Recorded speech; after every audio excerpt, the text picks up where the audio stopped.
Friends, नमस्ते, good morning. तो मैं डॉक्टर निहारिका मिश्रा अपने चैनल हेल्दी बी पे आप सभी लोगों का बहुत बहुत स्वागत करती हूँ।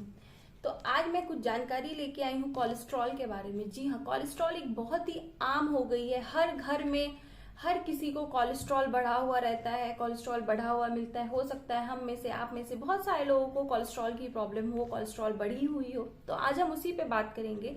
लेकिन इस टॉपिक पे बात करने से पहले मैं आप सभी लोगों से निवेदन करना चाहूंगी कि जिन्होंने अब तक चैनल को लाइक एंड सब्सक्राइब नहीं किया है, जल्द से जल्द चैनल को लाइक एंड सब्सक्राइब करें। मैं ऐसी छोटी छोटी टॉपिक्स लेके आपके पास आती रहूंगी जिससे आपकी जानकारियां बढ़ेंगी। तो आशा करती हूँ कि आज की ये टॉपिक कोलेस्ट्रॉल के बारे में आप सभी लोगों को पसंद आएगी और ये वीडियो को पूरा देखेंगे, अंत तक देखेंगे, वीडियो को स्किप नहीं करेंगे। तो चलिए हम शुरुआत करते हैं कि कोलेस्ट्रॉल क्या होता है। जी हाँ, कोलेस्ट्रॉल जो है वो आज के टाइम में हार्ट का एक सबसे बड़ा दुश्मन माना गया है। कोलेस्ट्रॉल को हार्ट का एक सबसे बड़ा दुश्मन माना गया है। जी हाँ, कोलेस्ट्रॉल को हार्ट का सबसे बड़ा दुश्मन माना गया है। पिछले कुछ सालों में कोलेस्ट्रॉल की या फिर हार्ट डिजीजेस की बहुत ज्यादा ही बढ़ोतरी हुई है। रिसर्च की माने तो हार्ट डिजीजेस दुनिया भर में मौतों का एक सबसे बड़ा प्रमुख कारण है। आपको पता है दुनिया भर में जितनी भी आजकल मौतें हो रही है, आप कहीं ना कहीं सुनते होंगे कि हार्ट अटैक से हो गई है, हार्ट अटैक से हो गई है, स्ट्रोक आया, इन सब की वजह से। तो इन सब के कारण भी कहीं ना कहीं कोलेस्ट्रॉल है, जिसमें से हाई कोलेस्ट्रॉल आपके हार्ट पर ज्यादातर बीमारियों का मुख्य कारण बनता है। तो आइए हम जानते हैं कि हाई कोलेस्ट्रॉल क्या होता है, कैसे होता है, इसके साइन एंड सिम्टम्स क्या हैं। तो आइए हम बात करते हैं कि कोलेस्ट्रॉल क्या है। तो लीवर द्वारा निर्मित वसा जैसा पदार्थ होता है जो पाचन में, विटामिन डी में, कोशिका में, झिल्ली में और कुछ हार्मोन के गठन के लिए जरूरी होता है। ये कोलेस्ट्रॉल है। ये घुलनशील नहीं होता है, ये बॉडी के अंदर घुलता मिलता नहीं है, इसलिए ये स्वयं ही दूसरे अंगों तक नहीं पहुंच पाता है। जी हाँ, कोलेस्ट्रॉल जो होती है वो घुलनशील नहीं होती है, इसलिए ये दूसरे अंगों तक खुद से नहीं पहुंच पाती है। इसलिए इसमें लिपोप्रोटीन नाम की एक कण की जरूरत होती है जो कोलेस्ट्रॉल को ब्लड के माध्यम से दूसरे अंगों तक पहुंचाने में मदद करती है। एग्जैक्टली जैसा कि मैंने बोला, इसमें एक लिपोप्रोटीन नाम की कण होती है जिसकी जरूरत होती है ब्लड में कोलेस्ट्रॉल को दूसरे पार्ट में पहुंचाने में मदद करती है। वो कोलेस्ट्रॉल आपका दो प्रकार का होता है, एक तो लो कोलेस्ट्रॉल होता है, एक तो हाई कोलेस्ट्रॉल होता है। जी हाँ, एक लो कोलेस्ट्रॉल होती है, एक हाई कोलेस्ट्रॉल होती है। लो कोलेस्ट्रॉल मतलब हाईली डेंसिटी लिपोप्रोटीन, जो कि हमारी बॉडी के लिए बहुत ही खराब है, बहुत ही ज्यादा खराब है। ये जमा हो जाती है तो स्ट्रोक, हार्ट अटैक जैसी समस्याएं हो जाती है। उसके बाद हम चलते नंबर 2, HDL, हाईली डेंसिटी लिपोप्रोटीन। जी हाँ, HDL, ये नंबर 2 टाइप्स हैं आपके कोलेस्ट्रॉल के। इसको अच्छा कोलेस्ट्रॉल कहा गया है। ये कोलेस्ट्रॉल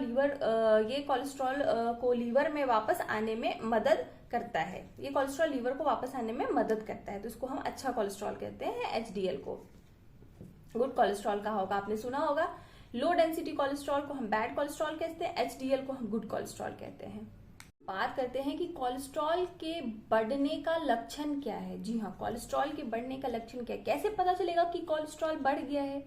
तो सबसे पहले वेट गेन, आप मोटे हो जाओगे, पैरों में आपके लगातार दर्द होगी, ज्यादा पसीना आएगा, स्किन कलर भी इसमें कहीं ना कहीं चेंज हो जाती है, सीने में दर्द होगा, क्रैम्प्स होंगी, पैर में ऐंठन होगा, हाथ में ऐंठन होगा, दर्द होगा। तो ये सब जो अगर लक्षण आपको लगे तो दैट मीन्स आप समझिएगा कि आपका कोलेस्ट्रॉल लेवल बढ़ गया है। आप तुरंत डॉक्टर से कंसल्ट करें। कोलेस्ट्रॉल कम होने के क्या नुकसान है। अब ये तो मैंने बताया कि कोलेस्ट्रॉल बढ़ गया है, अब कोलेस्ट्रॉल कम हो गया है तो इसके क्या नुकसान है और ये कैसे। तो चलिए फ्रेंड्स, अब हम बात करते हैं कि कोलेस्ट्रॉल को बॉडी में जितना होना चाहिए अगर वो उससे कम हो जाता है तो उसके क्या नुकसान है। क्योंकि नॉर्मल लेवल से कोलेस्ट्रॉल का कम होना भी हमारी बॉडी के लिए नुकसानदायक है। मतलब असमान लेवल, मतलब जो नॉर्मल लेवल होना चाहिए वो ना हो करके अगर उसका लेवल कम हुआ तो उससे हमारे खून का संचार सही ढंग से नहीं होगा, कुपोषण हो जाएगा और भी कई गंभीर समस्याएं उत्पन्न हो सकती है हमारे बॉडी में। इसके सिम्टम्स क्या है, आप इसको कैसे पहचानेंगे कि आपके बॉडी में कोलेस्ट्रॉल का लेवल जितना होना चाहिए उससे कम हो गया है? तो सबसे पहले वजन कम हो जाएगा, आपका वेट लूज हो जाएगा, फैटी स्टूल होगा। तीसरे नंबर पे जो आपकी बौद्धिक विकास है, बुद्धि जो ग्रो कर रही है वो उसकी कम हो जाएगी, बौद्धिक विकास रुक जाएगी। तो ये जो साइन एंड सिम्टम्स हैं, ये कोलेस्ट्रॉल के कम होने के, जितना मात्रा में बॉडी में होना चाहिए उतना नहीं होने के साइन एंड सिम्टम्स है। तो अब बात कर लेती हूँ कि कोलेस्ट्रॉल बढ़ने के क्या कारण है। जी हाँ, आपके मन में उत्सुकता होगी कि आखिर कोलेस्ट्रॉल बढ़ता कैसे है। तो सबसे पहले कोलेस्ट्रॉल जो बढ़ता है वो आपका असंतुलित आहार का मतलब असंतुलित आहार के सेवन से, राइट। आजकल की हमारी जो लाइफस्टाइल हो गई बहुत अलग हो गई है, हम खाने पीने पे ध्यान नहीं दे रहे हैं, या लोगों के पास टाइम नहीं है कि वो सही से एक डाइट ले सके, एक प्रॉपर डाइट ले सके। तो असंतुलित आहार जो है वो इसके सबसे पहला रीजन है कोलेस्ट्रॉल के बढ़ने का।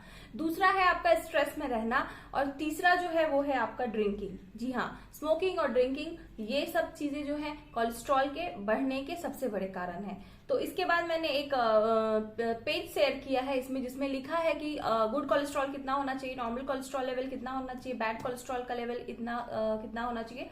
तो ये है, तो आप सभी लोग इसमें देख सकते हैं, मैंने इसमें लेवल बात की है और आप देख के अपना चेक कर सकते हो। और अगर फिर भी कहीं ना कहीं आपको कुछ ऐसे साइन एंड सिम्टम्स दिख रहे हैं और आप अवॉइड कर रहे हो, तो ऐसा नहीं करें, जल्द से जल्द अपने डॉक्टर को संपर्क करें, कोलेस्ट्रॉल की जांच कराएं, उनको बताएं। किसी भी चीज को बहुत समय तक लेके अपने बॉडी में रखना ठीक बात नहीं होती है। तो आप आशा करती हूँ कि मेरी इस जानकारी के बाद आप लोग डॉक्टर से संपर्क करेंगे, अपने कोलेस्ट्रॉल का जांच कराएंगे, अपने स्वास्थ्य का ध्यान रखेंगे। तो चलिए आज के लिए बस इतना ही। नेक्स्ट टॉपिक पे नेक्स्ट डे फिर से आपसे मुलाकात होगी, तब तक के लिए बाय बाय। तो जिन्होंने अब तक चैनल को लाइक एंड सब्सक्राइब नहीं किया है, प्लीज रिक्वेस्ट करती हूँ कि चैनल को लाइक एंड सब्सक्राइब करें। ऐसी छोटी छोटी जानकारियां मैं आप सभी लोगों के लिए लेके आती रहूंगी। तब तक के लिए बाय बाय।